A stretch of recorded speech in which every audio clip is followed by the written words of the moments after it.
Halo, selamat pagi anak-anak semua yang ada di rumah. Bagaimana kabarnya? Ya, Ibu Guru harap kalian tetap dalam keadaan sehat ya, dan tetap semangat meskipun kita belajar dari rumah. Baik anak-anak, sebelum kita memulai pembelajaran kita hari ini, ada baiknya kita berdoa terlebih dahulu ya. Ibu Guru akan memimpin doa kita, yaitu doa Bapa kami. Ambil sikap berdoa, kita mulai. Demi nama Bapa dan Putra dan Roh Kudus. Amin. Bapa kami yang ada di surga, dimuliakanlah namamu, datanglah kerajaanmu, jadilah kehendakmu di atas bumi seperti di dalam surga. Berilah kami rezeki pada hari ini, dan ampunilah kesalahan kami, seperti kami pun mengampuni yang bersalah kepada kami. Dan janganlah masukkan kami ke dalam pencobaan, tetapi bebaskanlah kami dari yang jahat. Amin. Demi nama Bapa dan Putra dan Roh Kudus. Amin. Nah, anak-anak, hari ini kita akan belajar dari tema 6, subtema 2, pembelajaran 1, membangun masyarakat sejahtera. Adapun muatan pelajaran kita hari ini adalah pendidikan Pancasila dan kewarganegaraan atau PPKN. Nah, kita lihat tujuan pembelajaran kita hari ini. Siswa dapat menganalisis pelaksanaan kewajiban, hak, dan tanggung jawab sebagai warga negara beserta dampaknya dalam kehidupan sehari-hari.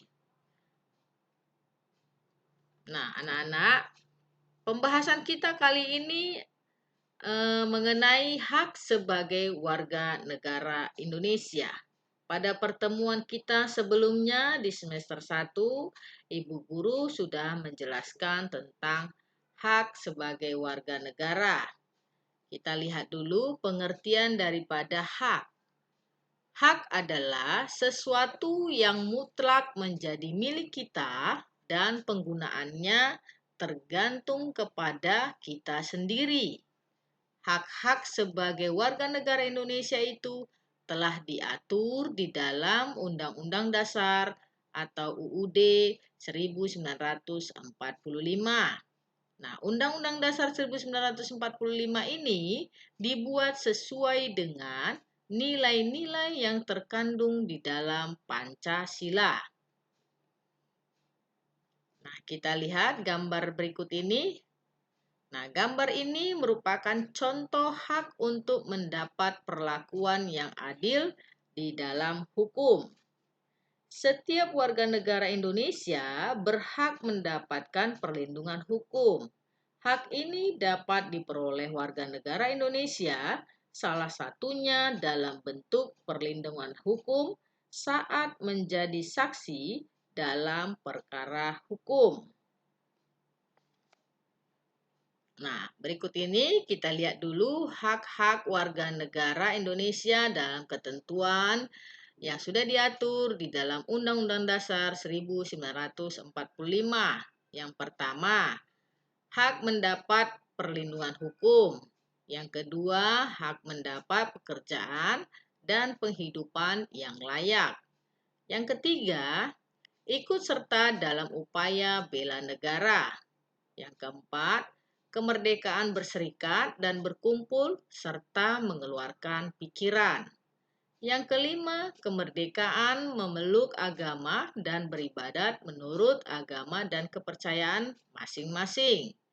Yang keenam, hak ikut serta dalam usaha pertahanan dan keamanan negara. Yang ketujuh, hak mendapat pendidikan.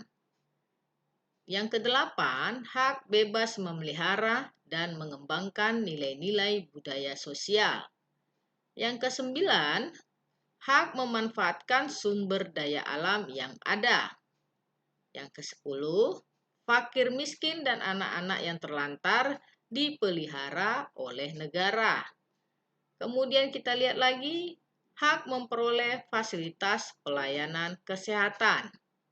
Dan yang terakhir, hak memilih kewarganegaraan. Pertanyaannya, Mengapa kita harus melaksanakan hak? Pelaksanaan hak warga negara Indonesia berkaitan erat dengan upaya pemerintah dalam mencapai tujuan nasional. Tujuan nasional Indonesia itu terdapat di dalam pembukaan Undang-Undang Dasar Republik Indonesia tahun 1945 pada alinea keempat. Pemerintah Indonesia selalu berusaha untuk mencapai tujuan nasional. Oleh karena itu, pemerintah menetapkan hak dan kewajiban warga negara Indonesia dalam pasal-pasal Undang-Undang Dasar Republik Indonesia. Hak dan kewajiban warga negara tersebut harus dilaksanakan secara seimbang. Kemudian kita lihat jika hak dan kewajiban itu dilaksanakan, akan tercapailah kesejahteraan dan keharmonisan hidup berbangsa dan bernegara. Pada pelaksanaan hak warga negara, Indonesia merupakan hal yang penting. Contohnya, pada pelaksanaan hak dalam pelaksanaan pemilihan umum atau pemilu. Pemilu merupakan kegiatan memilih orang untuk mengisi jabatan politik tertentu. Nah, demikianlah pembelajaran jarak jauh kita hari ini. Ibu berharap apa yang sudah kita pelajari hari ini dapat berguna untuk masa depan dan dapat menambah wawasan dan pengetahuan kalian. Tetap bersemangat belajar, Tuhan selalu memberkati kita. Sebelum kita mengakhiri pembelajaran kita hari ini, kita tutup dengan doa Salam Maria. Ibu guru akan memimpin doa penutup kita. Ambil sikap berdoa, kita mulai. Demi nama Bapa dan Putra dan Roh Kudus. Amin. Salam Maria penuh rahmat, Tuhan sertamu. Terpujilah engkau di antara wanita dan terpujilah buah tubuh Yesus. Santa Maria Bunda Allah, doakanlah kami yang berdosa ini sekarang dan waktu kami mati. Amin. Demi nama Bapa dan Putra dan Roh Kudus. Amin. Terima kasih anak-anak ibu sekalian. Semoga kalian dapat memahami penjelasan yang sudah ibu sampaikan tadi ya. Sampai ketemu lagi kita di lain kesempatan dan salam sehat.